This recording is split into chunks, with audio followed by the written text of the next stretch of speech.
अस्सलामुअलैकुम dear viewers. हमारा आज का टॉपिक है मसाज सेंटर में जाना। ये एक सवाल है जो एक भाई ने पूछा है, क्या हम मसाज सेंटर जा सकते हैं या नहीं।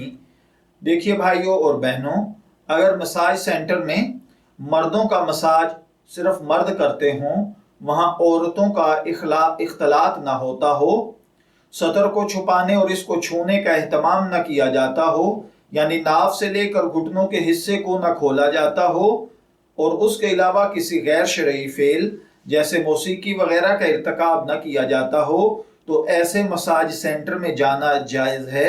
लेकिन आम तौर पर मसाज सेंटर्स में इन शराइत का लिहाज नहीं रखा जाता, लिहाजा इनमें जाने से बचना चाहिए। मैं दुआगो हूँ कि अल्लाह ताला हमें इन बातों को समझकर इनके मुताबिक अमल करने की तौफीक अता फरमाए। शब्बीर अहमद को इजाज़त दीजिए, फिर हाजिर होंगे किसी नए टॉपिक के साथ। तब तक के लिए अल्लाह हाफिज़।